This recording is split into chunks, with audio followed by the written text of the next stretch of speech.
Today is Labor Day, September 2nd, 2019, and it's estimated that somewhere around Labor Day in 1982, this plane flew for the first time. So Labor Day is an annual celebration that I like to go out and fly some of my planes, especially this one. I'm going out today to fly this one and that one over there, only that one's got a different wing on it that I'm flying now. I built a wing initially for this plane, but I have decided to keep this plane as just my casual sport flyer that will always just be whatever it is. And then I've got this wing over here, which is a night flying wing with ailerons. And it's got lights in the wing, and I'm going to fly that hopefully tonight. I flew it a few weeks ago just before taking the trip to California. So I will be adding some of that video, hopefully, in the near future. But this wing is the official night flyer that has been flown on this plane, and it flew great. So this is like one of my best flyers. But I also have a second wing that I haven't flown very often, and I haven't flown on this airplane yet, but it's also a night flyer. So I've got this all ready to go. On the bottom, it has some transparent red, and then you can see where the lights go. This is an old wing that I built a long time ago. Originally, it had some fluorescent tubes in the wings, which is why I have these huge slots. But it's recently been converted so that it has LEDs in there. And in the center here, the batteries will go inside this panel here. This is a little panel that will open. This looks like a hole, but it's patched. It's got clear on it. And these have clear monocoat over it now. It used to have a heavy transparent plate in there, plastic. But this wing had a whole huge amount of dihedral at one point. So I cut the wing in half and reassembled it so that it has just about the same dihedral as most of my other wings. So it flies a lot better now, and I'm going to try this at night because I have just rewired this aircraft so that I can use either wing and fly it at night. So I want to give this one a try, and we'll see how it goes. But I'm getting ready to load up here in an hour or so, and then I'm going to head out and meet a friend, my longtime friend who got me interested in this hobby. And he's got a brand new plane that he's flying today, so we're going to go see that take its first flight, and that'll be exciting. So we'll have another reason to celebrate on Labor Day when we go out to fly every year. So I'm hoping to make this, or have this continue to be an ongoing celebration and expand it so that we have some more planes to fly. More people coming out, maybe, I don't know. But at least my friend and I can go out and celebrate and have a great day of flying. And it looks like it's shaping up to be a really great day. It's only supposed to be about 100 degrees today, which is good out here. Maybe we'll get some weather in the afternoon, I don't know. But right now it looks like it's shaping up to be a great day, and I'm looking forward to it.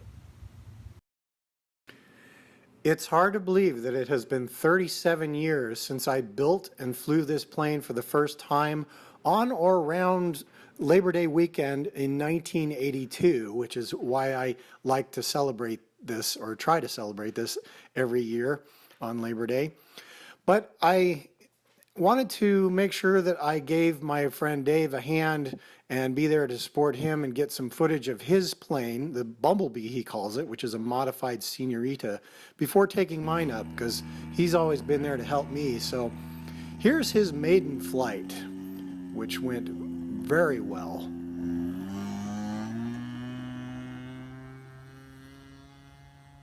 It was a beautiful takeoff, and he didn't have to set any trim at all. Here's hands off. Alrighty then. Woo. Obviously, he's quite pleased with that. And here is a slow flyby. You can see that this thing just floats. It's got an under-cambered wing. It's a modified Señorita. And here it is. If you watch real close, right there, there's a little stall. And now he's coming in just to see just how slow this thing can fly by.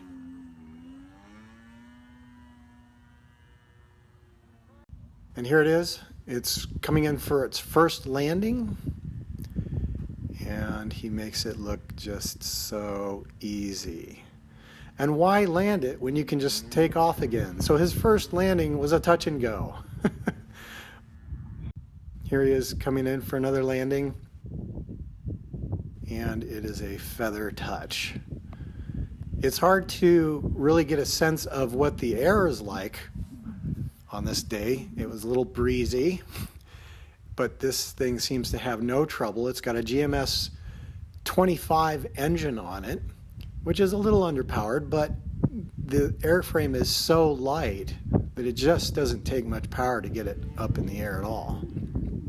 And there it's just almost floating like a kite. And here we come for another approach.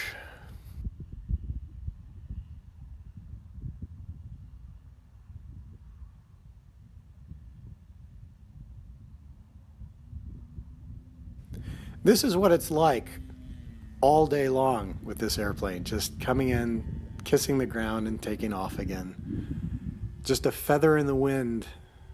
But no flight is complete without doing a loop.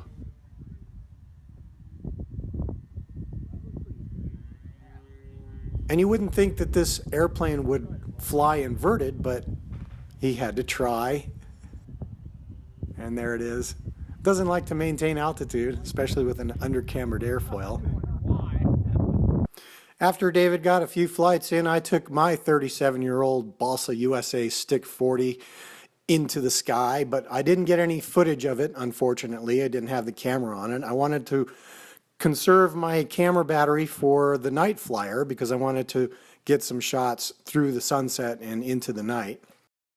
Around sunset, I got that plane put together with the camera and took to the skies to get some scenic shots.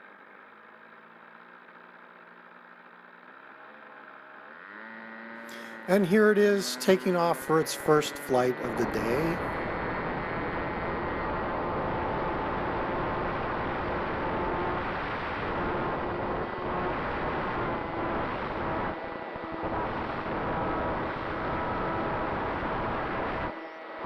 And here I am just flying one lap around the area to give a full 360-degree view of the scenery.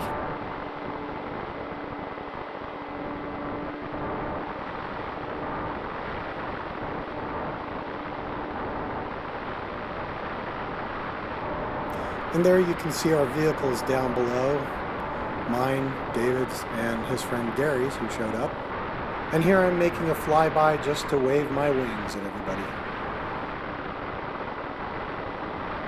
And here, if you look down at the road, there's a vehicle passing by. That's Dave's girlfriend, Sonia, who missed the turn while looking for us. So she drove on past down the road and had to eventually turn around and come back.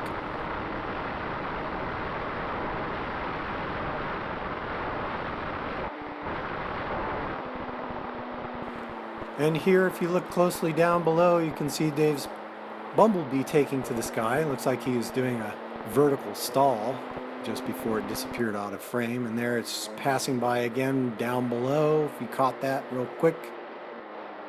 And here we are coming up on it again as it's crossing from right to left.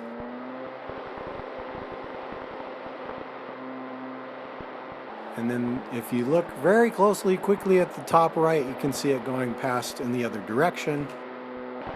And here I hit some really turbulent air that just kind of whipped my plane around a little bit. Took me a moment to recover and get back on track. And there you can see the sun setting. And there, if you look closely down at the road, you can see Sonia driving back. She finally found us with a little help from David. And here, as I come in for an approach, if you look down at the runway, you can spot Dave's Bumble Bee on the roll.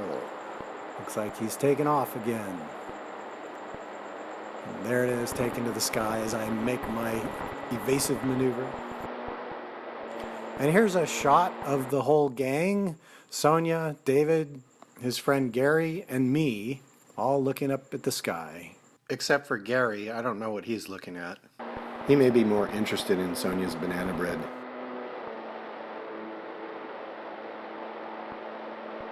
And now there's a shot of Dave's plane rolling off the runway after a landing.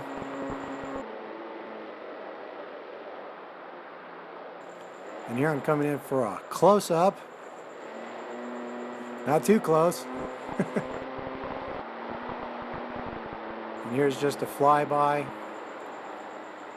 can see me standing out in the field.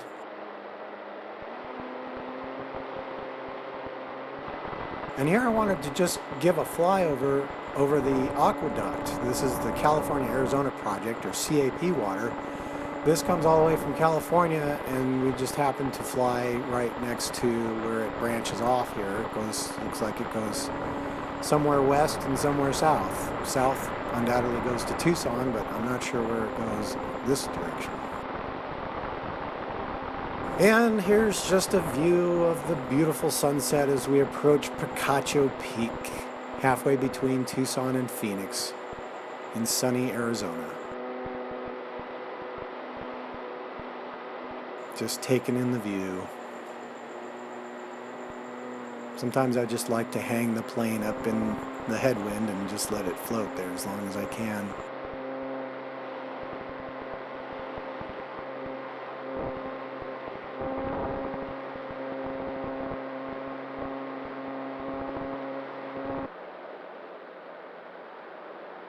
So here's another view of Dave taking off. And I'm making my evasive maneuver to make sure I don't run into him. And now I'm catching up from behind. He's up ahead of me. If you look up into the sky, you'll probably spot him pretty quickly there. There's the Bumble Bee, just gracefully hanging in the wind.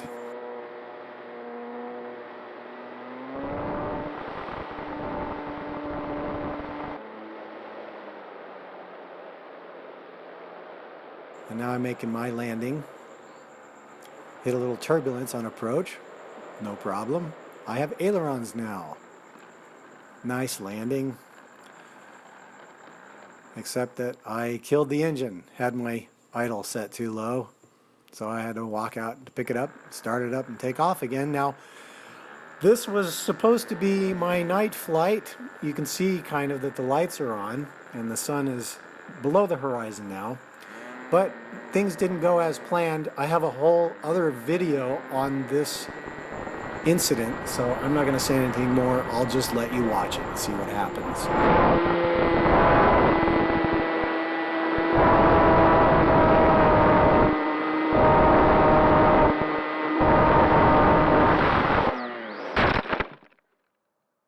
And that ended the day of flying for this plane, unfortunately. However, I did bring a third airplane with me, which I realized I didn't have any pictures of during the day, so I had to take a picture after I got home. But I brought out my blue and yellow swizzle stick, and I put the other night fly wing on this plane, took the LEDs off of the fuselage of the plane that I crashed, and flew this for one flight. So that was my one night flight of the night. Unfortunately, I didn't get any video of Dave's plane flying at night because I was heads down putting the LEDs from the other airplane that I crashed onto this plane. So I only got one short night flight in before we called it a day. But overall, it was a good day. We had fun flying, great weather, and we learned a lot, or at least I did. So I know that the next time we go out to fly will be even better. So until then, have fun and don't ever grow up.